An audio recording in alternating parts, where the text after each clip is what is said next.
question in the mail. I love getting questions. I never get enough of them. I say the most amazingly outrageous things, sometimes to small audiences, sometimes to huge audiences. I can hear the gasps from the crowd when I speak aloud. I can hear the the kind of church lady stuff that people don't know that they're doing. I can hear it when I speak live, and yet I almost never get any questions. The things I say are apparently too outrageous to provoke not just debate, but any sort of response, whatever. Occasionally I get the question, the surely you don't mean question. Surely you don't mean this. Surely you don't mean that. I love those questions. The airplane joke, stop calling me Shirley, always comes to mind. But the implication of the kind of questions I hear is that people really can't think beyond the next step in their own logic chain. And so if you say that any sort of law must be repealed, then you immediately start hearing things about Somalia. This is not always the case, but it often is. I like people who ask intelligent questions. I guess that's what I mean when I say that I don't hear questions, is that I don't hear any questions that I consider to be intelligent questions. More an evaluation of me than my questioners, I suppose. But I got a question in the mail and I really like it. I will read it to you. I would be fascinated to hear what you think the future holds for mankind. I would be fascinated to hear what you think the future holds for mankind. This question was asked of me by a man I consider to be a very good father. And so my long range answer, and I can think short range or long range, I much prefer to think long range. I think on a 500-year timeline. My long range answer is good fathers will raise the next generation of good children, who in their turn will raise the next generation of good fathers, etc., and so on. This is what will happen because we are biological entities, and this is how biological entities reproduce. The anti child, anti marriage, anti family, anti fatherhood putsch being thrust upon us by Marxism, especially in the form of feminism and gay marriage, etc., the anti family agenda of Marxism will self extinguish. The future belongs to people who have children. The future belongs to the people who show up for it. And the people who will show up for it are the ones who are being born. People who rail against the family and do not reproduce will not matter at all in the long run. They will not be here. Their offspring will not be here. They won't have any say in the future because they won't be there for it. And so my main message to young people, especially young men, is cultivate self-responsible fatherhood, because it is self-responsible fathers who will father the future. Today is Saturday, May 9th, the day before Mother's Day. Tomorrow is Sunday the 10th, is Mother's Day. I made a video last year at Mother's Day about the epidemic childlessness of Western civilization. I'm not going to repeat that now. You can go back and look at that movie. Mother's Day is kind of an abomination to me because it is the celebration of precisely the wrong thing. You can start to wonder if it is a manifestation of Marxism, in the sense that it is a celebration of precisely the wrong thing. Marxists always point away from the truth. Wherever a Marxist is pointing, it is 180 degrees the opposite of the truth. And as vitally important as mothers are to the engendering of human offspring, they are substantially less important in the cultivation of humanity. And we can certainly see that in the recent events in Baltimore, that we have a vast cadre of fatherless boys in particular, but fatherless people, fatherless children, an entire culture of fatherlessness, and it is completely out of control. It is oscillating completely out of control in not just in Baltimore, but in big cities everywhere, and in every corner of the country where the welfare state has successfully destroyed the family. We see single mother homes that are chaotic as homes and result in a huge proportion of chaotic offspring. I'm not saying it's a necessary consequence, but it is a very common outcome. Children raised by single fathers can be reticent and seem to be emotionally stunted. They can seem to exhibit the um, emotional characteristics that we deride in males, but they will grow up to be self responsible adults. Children raised by single mothers often grow up to be um, the next generation of parents of children raised by single mothers. This is kind of the best outcome that we can expect from that. And the worst, as we saw in Baltimore, is very, very bad. And so, my big picture advice to young people, and especially to young men, is to take marriage seriously, take family seriously, to be the appropriate leader of the woman who sees you as being a man worth following, and to be the appropriate moral leader of your family as it grows, and to lead your children in the ways of righteousness. You define it. The particular content of your definition of the ways of righteousness is a lot less significant than the consistency with which you hew to it. The persistence and seriousness of your adherence to your moral philosophy is substantially more important than the particular doctrinal content. Serious fathers raise serious children. If you're a serious father, you will raise serious children, and your serious children will be serious fathers in their turn, and they will raise serious children. The future belongs to serious children. But as for short run predictions, the prospect is less happy, I would say. What we can expect in the immediate term, and I won't specify how long I think that's going to last, but what we can expect in the short run is continued stagnazification. Stagnazification is a word I made up. You can hear the constituent parts. Stagnation, yes, that will continue. Nazification, oh, you better believe that will continue. The two are hand in hand.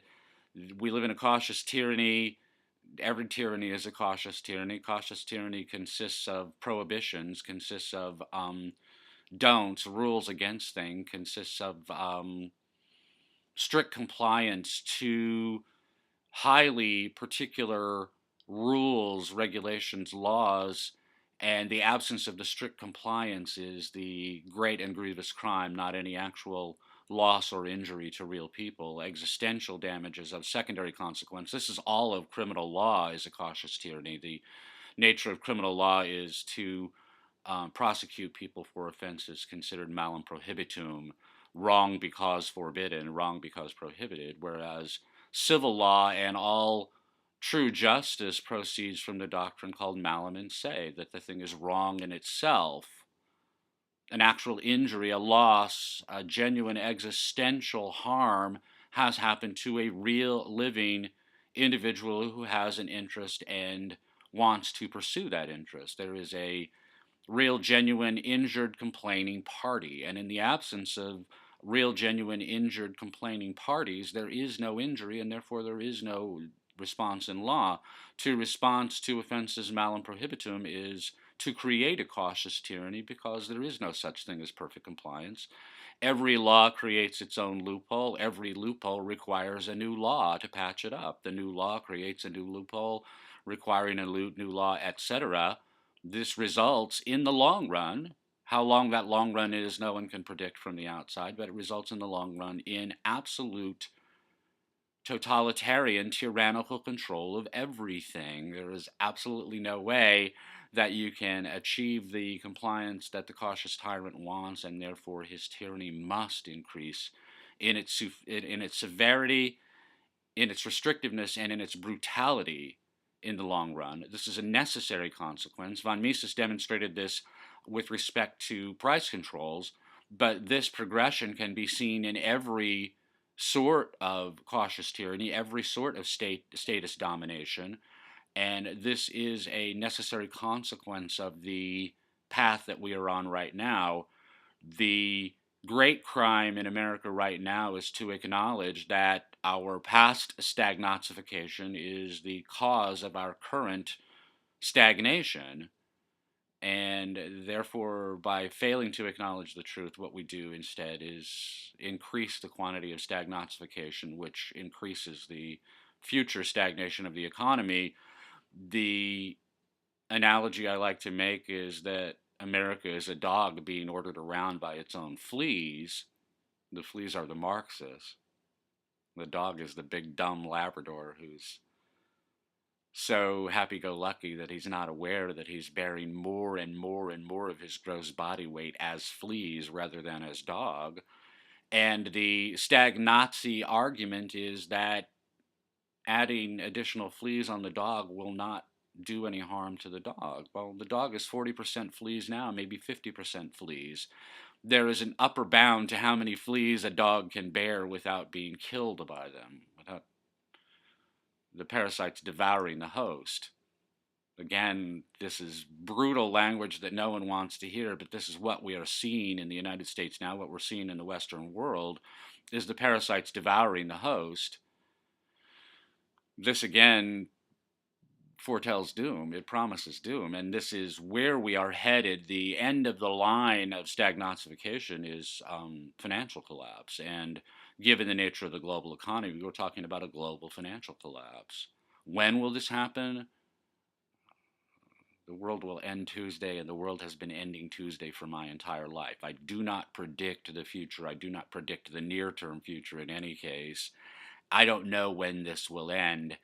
The pattern of behavior that we've engaged in for my entire life and in the United States since 1912 or 1914, since the progressives, which is a fancy name for Marxists, since the Marxists really took full control of the federal government, essentially 100 years ago, a little more than 100 years ago, you could argue at any moment that the thing must collapse. This house of cards must collapse now. And people have been saying that ever since the Federal Reserve Bank, especially since the New Deal, since the Great Society, since the hyperinflation that we have seen in our currency since the Federal Reserve Bank, but all of the other disastrous, especially economic decisions, but disastrous decisions in general that the people of the United States have made through their governments. Any one of these plausibly is the tipping point that will upset the whole apple cart, and yet it has not happened. And when it will happen, I don't know. It must happen given the nature of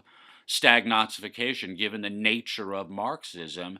It must happen in due course because at some point the fleas will overwhelm the dog. They will kill the dog, and when they do, the fleas will starve soon after.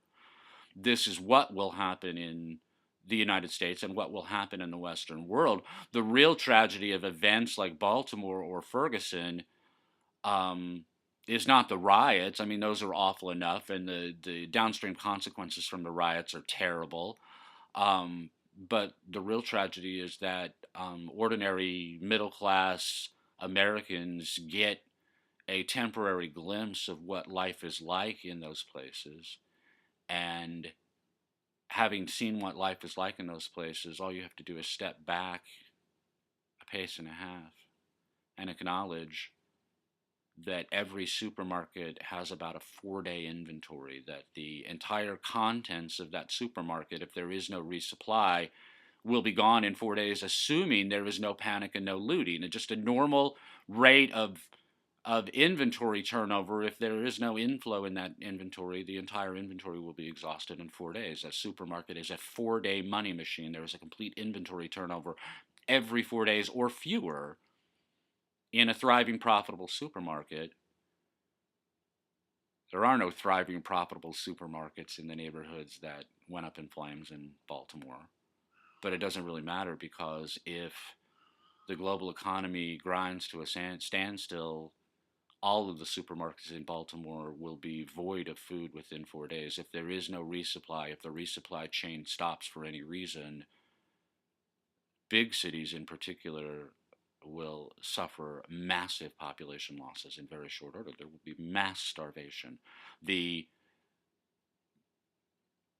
idea of being hooked up, for instance, to an IV drip in the hospital, I had this happen. I had all of the fun things, the Walt Disney tour of the hospital. I got to ride all the machines at the hospital, but I had an IV drip. Obviously, a lot of people have had this. If you are really, really sick or really, really injured, you will have an IV drip, and this will be the way you are fed in the hospital for a short span of time. It is not an appropriate feeding strategy for human beings because it isn't self reliant. You are not self reliant.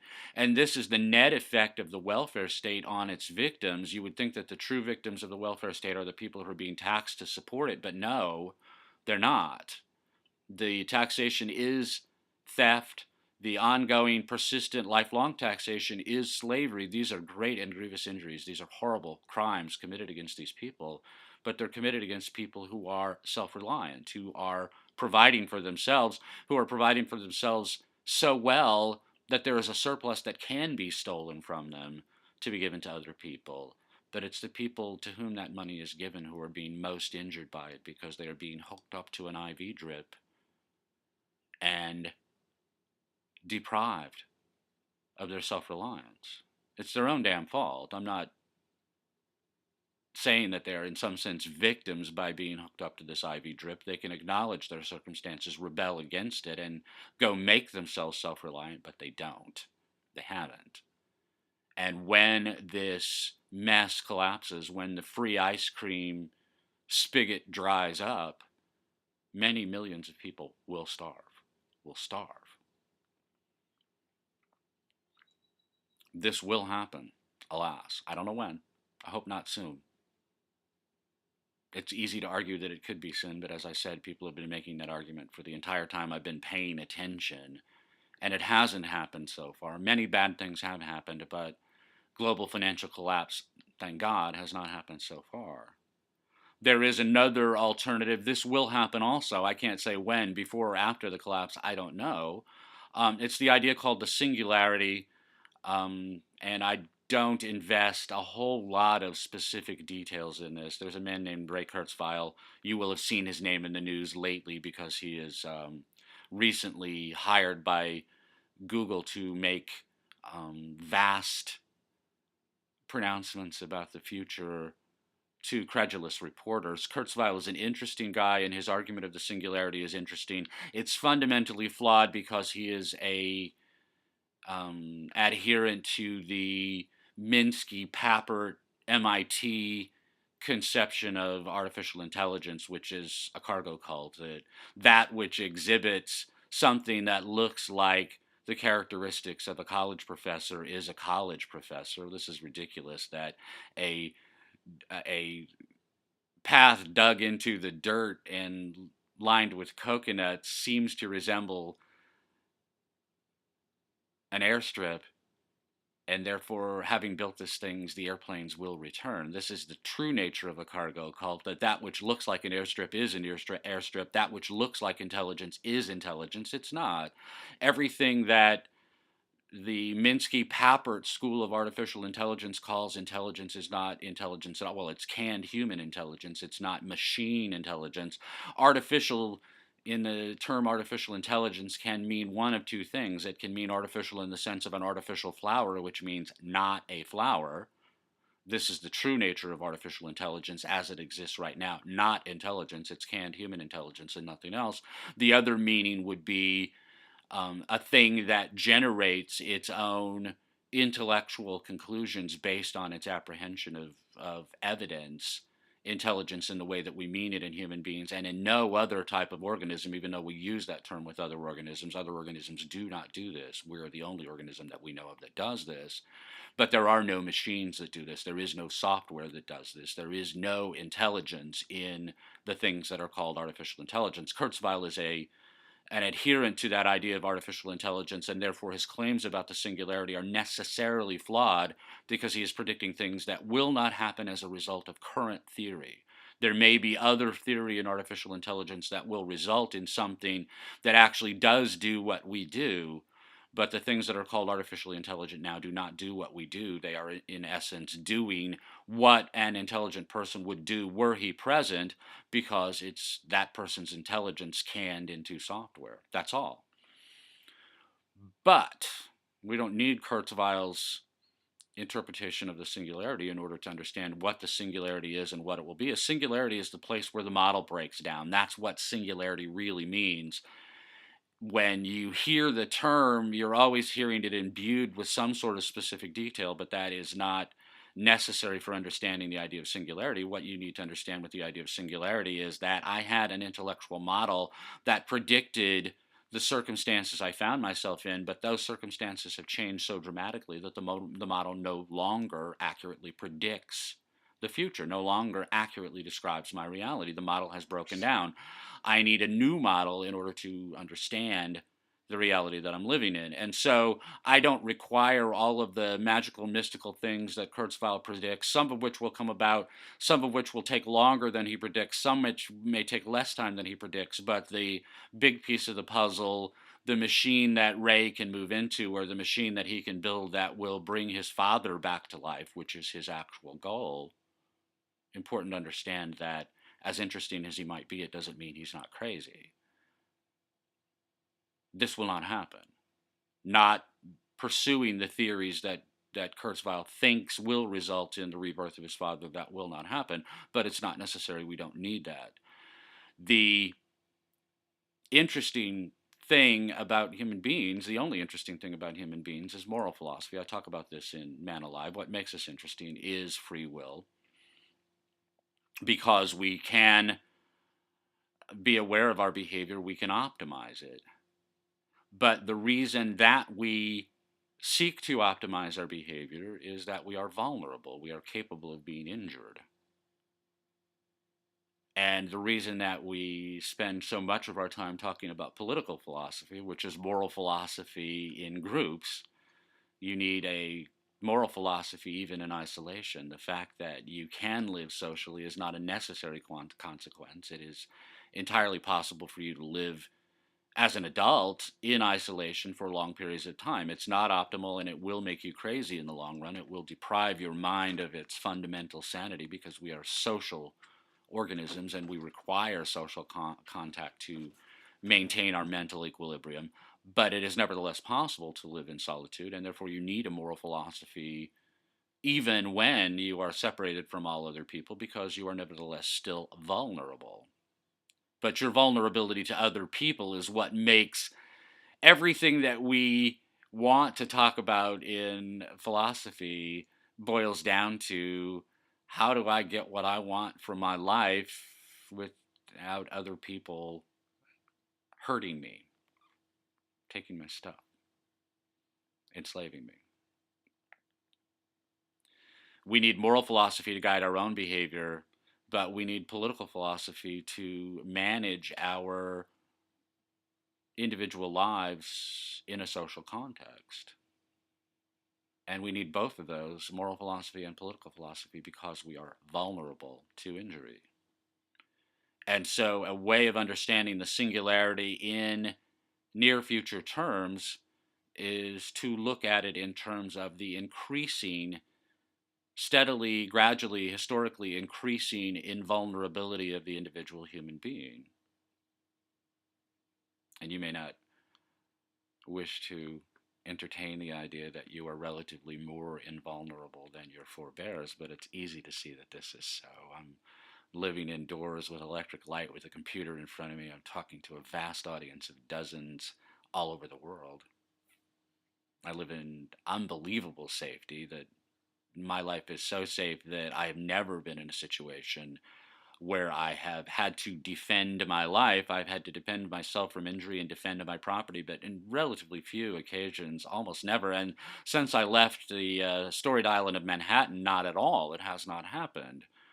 I defend myself from uh, necktied, besuited predators all the time, but I don't do that by violence. That my life is free of violence, free of strife, free of rancor, free of conflict. And yours is too. Almost everybody's is. If you don't live in some place like Baltimore, you don't have any day-to-day experience with crime or violence.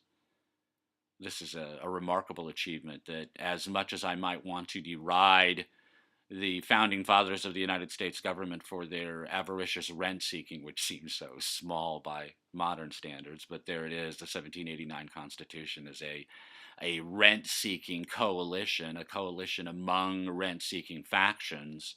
That everything we celebrate about it is wonderful, and everything we don't want to talk about is really, really awful.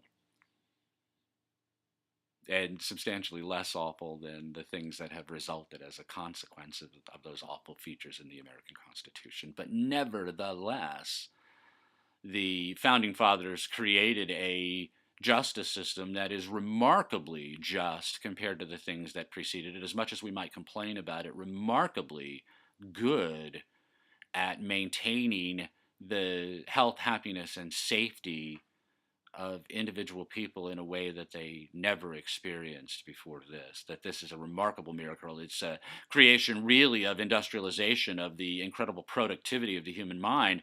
But nevertheless, everything else that we have too is a consequence of that kind of driven sensibility. We are driven by driven minds long since dead. Those dead white males that we deride created a moral and political philosophy that endures through all kinds of outrageous offenses against it, that Marxism has been toiling away for coming on 175 years and still hasn't managed to destroy this thing. Getting closer, but it hasn't destroyed it yet. And we progress through all of this toward greater and greater invulnerability. And the singularity that will matter to individual people will not be Kurzweil's singularity or any other kind of magical, mystical science fiction reality that we might look forward to in the long run, but the short run singularity that will matter will be the increasing and continued invulnerability of the individual human being. That to the extent that people cannot engage in predation against you, cannot successfully engage in predation against you, they will not. The incentives toward predatory behavior on the individual level diminish year by year and will continue to diminish over time. That the technologies that progressives hate, like firearms, they're losing that battle, but it doesn't really matter because other technologies that they haven't gotten around to hating yet make ordinary street crime less and less common, and it will become virtually non existent relatively soon. This is happening right now. The invulnerability that we need is invulnerability from the state, and how that will come about, I don't know, but it will come about that people will become progressively less susceptible to predation from all sources and progressively better defended against predation when it presents itself, such that in the long run, the incentives to predation will vanish and the behavior in the long run will vanish. And now I'm talking in the medium term, not short term, but medium term, not 500 years out, but 50 years out or less. This will happen. Whether the global collapse comes before or after, the increasing invulnerability of individual human beings will proceed apace to the extent that we can look forward relatively soon to a time when we do not have to fear other people. This may be the golden age of driven sensibility, or it may be something entirely new, a complete atomization of human civilization. We may cease to be social beings. And how that works out in terms of biological reproduction, I don't know. I refuse to predict what happens after that. When we get to the singularity of invulnerability, whatever happens after that is anybody's guess. I really don't want to be in a position of predicting what will happen after human beings are not obliged to socialize. We are obliged to be social right now. We cannot survive without being sociable. That sociability is required by our biology, but it's also required by our politics, by our political arrangements. When we are no longer obliged to be social for political reasons, what happens to us as biological entities? I'll leave that for the philosopher of that day. I will not speculate about that. But taking account of these two futures, these two near-term futures, that we can look forward to a global financial collapse, a global economic collapse, sometime relatively soon, and we can look forward to actual political invulnerability steadily increasing to the point that we get to a place where, even though you may still be subject to harm, capable of being damaged, that the cost of inflicting that harm and damage on you will be so much higher than the benefit to be realized from it that most sane people will not do it. There is no accounting for crazy, and so you'll never be invulnerable from crazy until you're completely invulnerable. And how that happens, I don't know. That requires new laws of physics. But your practical invulnerability is steadily increasing day by day, and that will continue before and after the global financial collapse, to the point that you get to a place where politics will cease to be a matter of day-to-day importance to you. It may be a matter of interest in much the same way that Baroque music can be a matter of interest to you, but it will not be a day-to-day concern. What happens between? What do you do between? My answer is put not your faith in princes, always. That the whole idea of being politically involved, being involved in political organizations, attempting to persuade your neighbors, you do it, you like it, have fun with it. I do not see the benefit of it. I do not see any benefit of it. We got here by driven leadership. Driven leadership has completely abdicated. We live in a cautious tyranny, not because the cautious are so good at leadership, they're terrible at it. We live in a cautious tyranny because the driven, who are good at leadership, have abdicated their responsibility to lead us. Will that change? I don't know. Driven leadership happens in circumstances where the cautious have nothing to say. The cautious temperament is a backward-looking philosophical posture, and therefore it predicts the past with incredibly good precision. It does not predict the future well at all. It doesn't manage the future. It doesn't ride the future. It doesn't surf the future. The driven surf the future, and when the driven are surfing the future, humanity has won. The driven are not surfing the future now, and until they reclaim the reins of leadership, we have no idea where humanity is headed. The future of driven leadership is on other planets, in space, is elsewhere. The future of driven leadership is always on the frontier, and we live in a world with no frontiers right now, and so it's unreasonable to expect the driven to be all that driven to reassume leadership. To attempt to stage a revolution against a cautious tyranny is futile until the very end.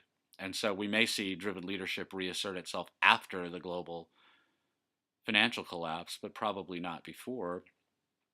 And I don't think it's wise for you to expect or anticipate it in any case. If you're looking for driven leadership, drive yourself. Drive your spouse, drive your family. If you're looking for driven leadership, you be it. Be that leadership. And so my advice for those young people out there, especially those young men who are already fathers, who are contemplating being fathers, my advice is, number one, cultivate indifference. Do not wrap your mind up in the idea that other people have to think as you do, or else nothing can change. That will not lead to change. You will not succeed in your goal of a global mass epiphany. This will not happen. The global mass epiphany will come in the form of global starvation. People will change their minds from alive to dead. This is the way that most people, to the extent that their minds actually are changed, this is how they're changed, is they change from alive to dead. They become what they are between the ages of 15 and 25, and they stay that way for the next 50 years. You need to cultivate indifference and get on with your own life. Pursue your own values. Do not get swept up in their inability to understand your values, or their unwillingness to pursue values that you think are appropriate. They're going to do what they do. They're going to manage their own lives, just as you manage your own life, and cultivate a difference about theirs. Pursue invulnerability, that in every decision that you're making about how to manage your family and your resources, you should be looking for ways to make it difficult for people to prey upon you. There are predators out there. They are going to prey upon people. You want to make it easy for them to pick the other guy instead of you. You don't have to outrun the bear. You just have to outrun the other guy. And so all of the choices that you're making and the way that you manage your own household and family should have the idea of invulnerability in mind. It's not the primum bonum, and it's not the first value. It certainly is not. Your life is your first value. Your spouse is your second value. Your family is your third value. But in order to honor all of those values, you need to be thinking about how to make them less susceptible to harm, loss, or damage. So you need to pursue invulnerability in your choices. all as a way of looking out for your own. I say that all the time, look out for your own, and that's what it means. Look out for yourself, for your spouse, for your family, look out for your own interests, look out for your own values, look out for your own future. Your neighbors are capable of managing their own lives, and they're going to manage their own lives. That your inability to convince them to manage their lives your way is twice a loss. Number one, you're not helping them, and number two, you're definitely hurting yourself because you are depriving yourself of the opportunities to pursue your own values, to look out for your own, and then ultimately press on regardless. Cultivate indifference, pursue invulnerability, look out for your own, and press on regardless. Pursue your values, achieve your goals, effect your own invulnerability, raise your own self responsible children, and you build your own future. You're in this all alone, and you need to respond accordingly. The people who insist on inducting you in their cult of mutual failure, we're all in this together, they don't want you to succeed. They don't want you to live. They don't want you to father the future. And to the extent that you make common cause with them, you are making war on your own values, on your own life, on your own spouse, on your own children. And don't do that. What does the future bring? What it brings to the world at large is vast and incomprehensible. What does the future bring for you? What the future brings for you is what you make of it. Make the best life for yourself, for your wife, and for your family. Make the best life that you can, and let the world take care of itself. Because that's what's going to happen. The world is going to take care of itself, and what you got out of your life, what you got for your choices, is entirely up to you. So, happy Mother's Day, but fathers matter much, much more. And the best thing that all of us can do on Mother's Day is to acknowledge that by destroying fatherhood, we've destroyed civilization. And if we want to restore civilization, it will come about by rehabilitating fatherhood.